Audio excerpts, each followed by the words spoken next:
Hey guys, so Randy here, and I've been asked to go over the MPI process for the technicians, and we're going to try to keep this process down to about 15 minutes with these quick checks that I have here in front of me. So first check is going to be roof inspection spot seal. Inspect the roofs for visible signs of damage.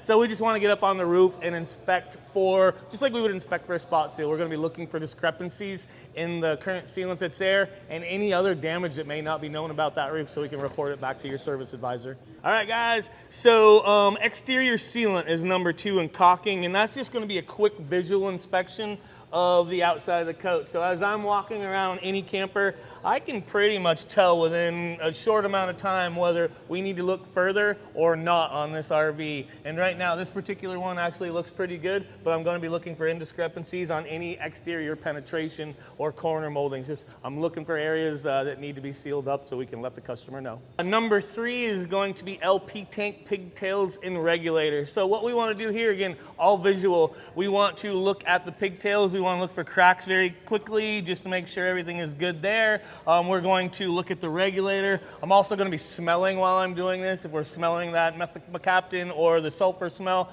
that comes from LP gas while I'm looking at this, there may be a problem that needs to be looked a little bit closer. I'm also going to be checking the date on my tanks. And I can also do that by checking the date on the side of the camper. And if the camper is more than 10 years old, that's going to tell me those tanks may be outdated. Number 4, exterior light inspection. So this is going to be like a state inspection in Vermont or when you're PDIing, just to make sure all the exterior lights work, so you can grab your little fuse piece of wire and get up there and run around the parking lights, the backup lights, and the each directional and brake lights. So really quick. All right guys, so the next one we're going to do is a battery check, and what we're going to do is we're just going to hook up our battery machine to the battery. And we're going to get a quick printout if the battery is good or bad, and we're going to supply that to the service advisor.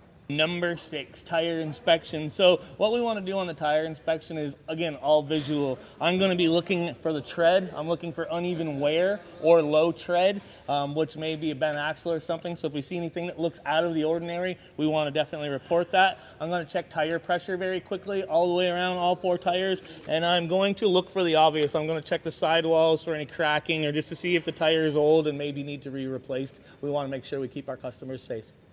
All right, so fire extinguisher, we just want to make sure if there's a date easy and present that we check that, and we want to make sure the needle is in the green on the fire extinguisher.